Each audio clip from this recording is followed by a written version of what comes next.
America அவங்களோட பிளாக்கேட வந்து பாத்தீங்கன்னா எஃபெக்டிவா தான் வச்சிருக்காங்க அப்படிங்கிறதுக்கு ரொம்ப போராடுறாங்க. ஆனாலும் ஈரானோட கப்பல்கள் பலதும் தப்பிச்சிருக்கு, சிலது மாட்டுது.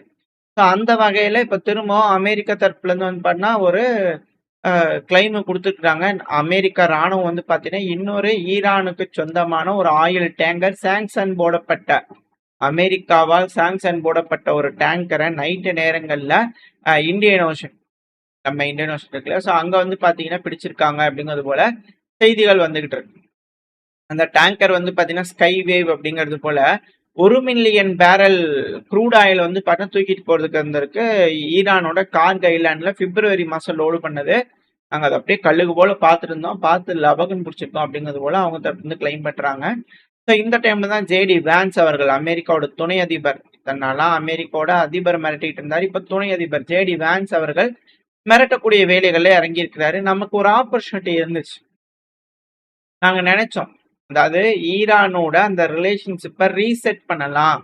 47 வருஷத்துக்கு முன்னாடி ஈரானோட எப்படி அமெரிக்கா இருந்ததோ அது போல ஒரு ரிலேஷன்ஷிப்பை ரீசெட் பண்ணலாம்னு நாங்க யோசிச்சோம். அதுதான் அதிபர் டொனால்ட் ட்ரம்ப் இருக்கலாம் அதைத்தான் செய்ய சொன்னாரு. நாங்க அதைத்தான் செய்யறோம். நாங்க அதை நோக்கி வேலை செஞ்சுக்கிட்டே தான் இருப்போம். என்ன கொஞ்சம் டைம் எடுக்குது, அவ்வளவுதான். நாங்க வந்து பாத்தீங்கன்னா கண்டிப்பா இதை செஞ்சே ஆகும்.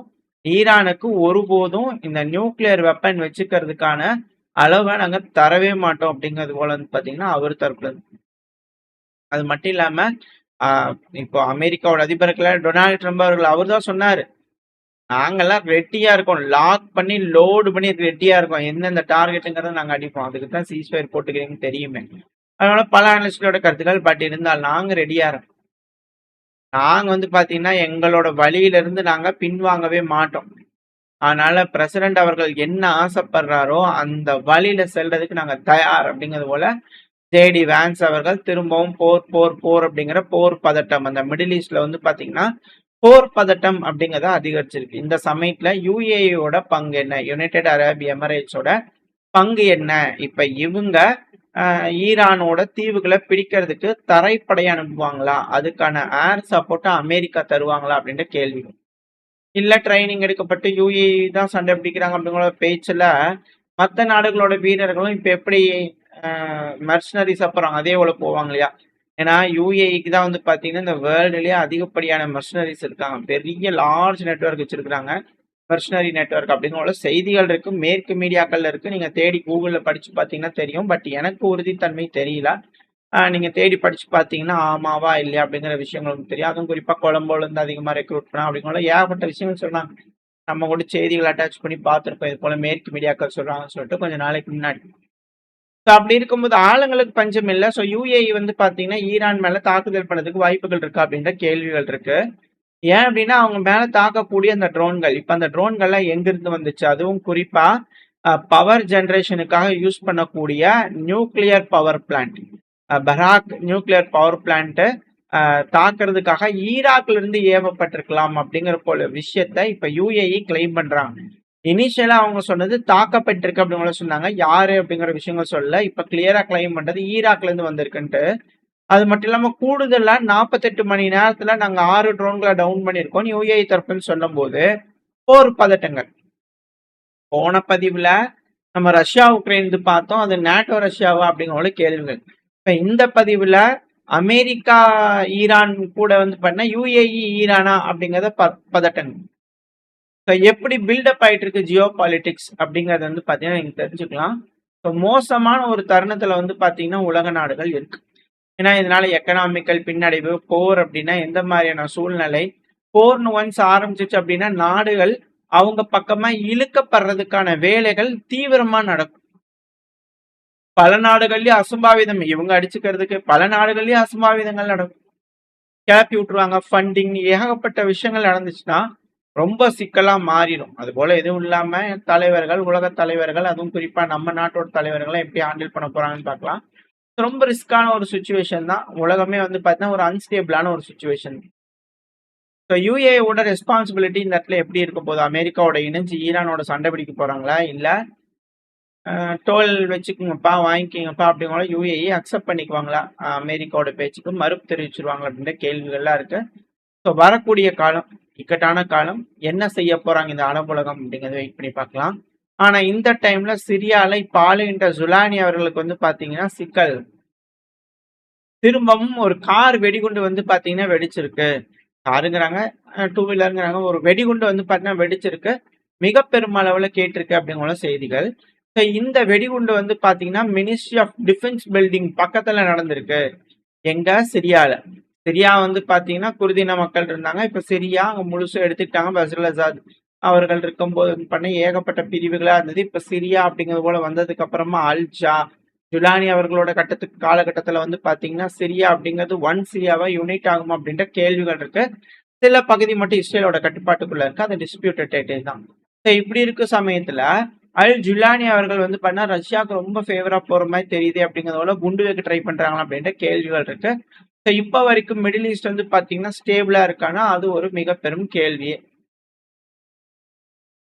எதுவா இருந்தாலும் பரவாயில்ல பாத்துக்கலாம். ஏன்னா இப்ப யுஏஇ வந்து பாத்தீங்கன்னா ஈரானை மட்டும் இல்லாம ஈராக் அட்டாக் பண்ணதுக்கு திங்க் பண்ணிருப்பாங்களா அப்படிங்கிற போல கேள்விகள் இருக்கு. ஏன்னா இது போல ட்ரோன்கள் வருதுன்னா யுஏஇ எப்படி ஈராக் மேல ரெஸ்பாண்ட் பண்ண போறாங்க அப்படிங்கறது பார்க்கணும். என்ன மாதிரியான முடிவுகள் எடுக்க போறாங்க அப்படிங்கறது வெயிட் பண்ணி பார்க்கலாம். இதுல என்னன்னா ஈரான் இருக்கிறாங்க இல்லையா, ஈரான் 3 ட்ரோன்கள் பரேடு வந்து பாத்தீங்கன்னா ஈரானோட சிட்டியில வந்து பாத்தீங்கன்னா மக்கள் நைட்டு குழும்பி இருக்காங்க இல்லையா. ஸோ அந்த இடத்துல அவங்களோட வீரம் மிகவும் பறைசாற்றக்கூடிய வகையில வந்து பாத்தீங்கன்னா வீரத்தையும் ஆயுதங்களையும் வந்து பார்த்தீங்கன்னா மக்களுக்கு டிஸ்பிளே பண்ணும் வேலைகள்ல இறங்கியிருக்காங்க. நம்ம மிசைல் லான்ச்சர் இது போல பல்வேறு விஷயங்கள் பார்த்தோம். ஈரானோட மிசைல்லாம் காட்டுறாங்க அப்படிங்கிற இப்போ ஈரானோட ட்ரோன்கள் வந்து பாத்தீங்கன்னா அணிவகுப்புல வந்து மக்களுக்காக செஞ்சிருக்கிறாங்க ஈரானோட ராணுவம்.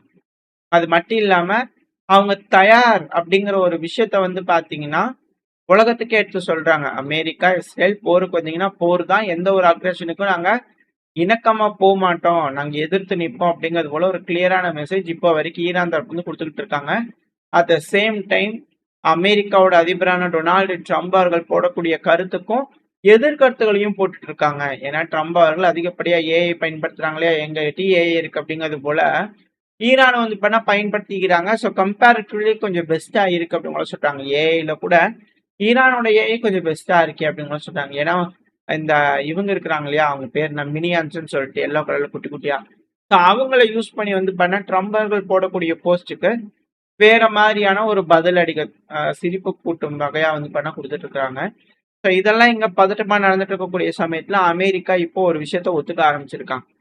ஸோ இந்த 40 நாளா போர் நடந்தது இல்லையா, அந்த டைம்ல ஏற்படக்கூடிய இழப்புகள் எந்த அளவுக்கு அமெரிக்கா அப்படிங்கிற சொல்லிக்கிறாங்க. இதுல 4 F-15E ரக ஸ்ட்ரைக் ஈகிள் அப்படிங்கிற விமானம், அது 4 டெஸ்ட்ராய் டேமேஜ் இது போல ஆயிருக்கு அப்படிங்கிற சொல்லிக்கிறாங்க. 7 KC-135 ஸ்டாரோ டேங்கர்ஸ், அதாவது விமானத்துல இருந்து இன்னொரு விமானத்துக்கு இந்த டேங்கர் ரக விமானங்கள்னால ரீஃபியரிங் பண்ணுவாங்க இல்லையா, ஸோ அது 7 வந்து பண்ணா டவுன் ஆயிருக்கு அப்படிங்கிற கிளைம் பண்றாங்க.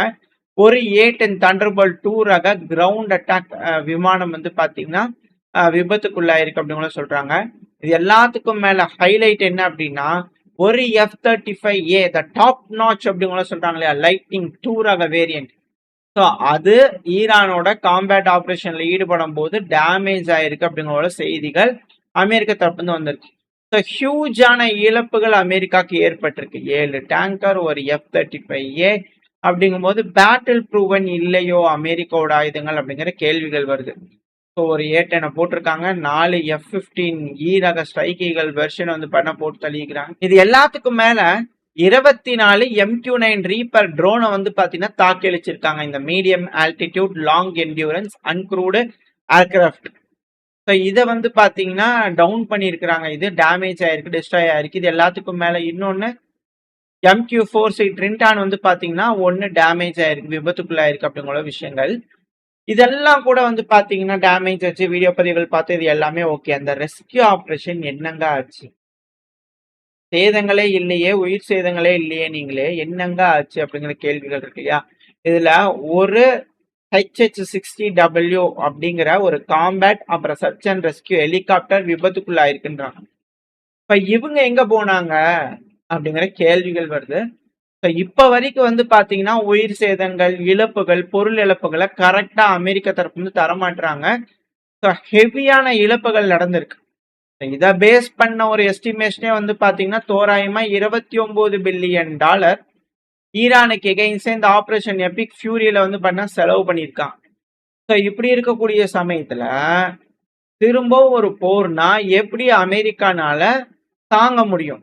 அந்த ஒரு காரணத்தால தான் சீஸ் ஃபயர் போட்டாரா? ஈரானே வேண்டாம் அப்படிங்கிற சொன்னாலும் தாக்குனாலும் திரும்பி தாக்குறதுக்கு அமெரிக்காக்கு நடுக்கம் இருக்கா அப்படிங்கிற கேள்விகள் இப்போ ஓப்பனா பல அனலிஸ்ட் கிட்ட இருந்து வர ஆரம்பிச்சிச்சு. குண்டுகள் இருக்கு, ஈரான்ல போடலாம், எல்லாம் ஓகே. பட் அதே அளவுல இழப்புகள் இவங்களுக்கு ஏற்பட்டிருக்கு. அதனாலதான் தாக்குறதுக்கு வந்து பாத்தீங்கன்னா வெயிட் பண்ணிக்கிட்டு இருக்காங்க. தருணத்துக்காகவா இல்ல இது போல இழப்புகள் அதிகமா இருக்கும் அப்படிங்கிற அச்சத்தினாலவா அப்படிங்கிற கேள்விகள் இருக்கு. என்ன நடக்க போகுது, ஏது நடக்க போகுதுன்றத வரக்கூடிய நாட்கள்ல பார்க்கலாம். ஏன்னா இது போல விஷயங்கள்லாம் இருக்கறனால ஈகோ ஹர்ட் ஆகிற மாதிரியான விஷயங்கள் இது போல செய்திகள் வருது. அமெரிக்கா பயந்துட்டாங்க, அதிகமா சேதம் ஏற்பட்டுருச்சு அப்படிங்கிற விஷயங்கள் இருக்கிறதுனால இந்த பிரச்சனையை முடிக்கிறதுக்கு வந்து பாத்தீங்கன்னா மனசு வராம இழுத்துக்கிட்டே இருக்கிறாங்களா அப்படின்ற கேள்வி. இது போல இருந்துட்டே இருந்துச்சுன்னா உலகமே வந்து பாத்தீங்கன்னா ஸ்தம்பிச்சு போயிடும். இழப்புகள், பொருளாதார இழப்புகள்லாம் நிறைய இருக்கு.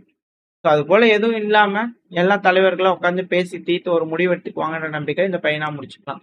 இந்த பதிவு அப்படின்னு உங்களுக்கு பிடிச்சிருக்கா? பிடிச்சுன்னா லைக் பண்ணி உங்க பிரச்சனை ஷேர் பண்ணிக்கோங்க. அது கூட மறக்காம நம்ம சேனலை சப்ஸ்கிரைப் பண்ணலாம், மறக்காம சப்ஸ்கிரைப் பண்ணிக்கோங்க. உங்களோட அன்பாதரவு எனக்கு எப்ப இருக்கும்னு நம்பிக்கை. அடுத்த போய் உங்க சந்திக்க. Stay safe. பை.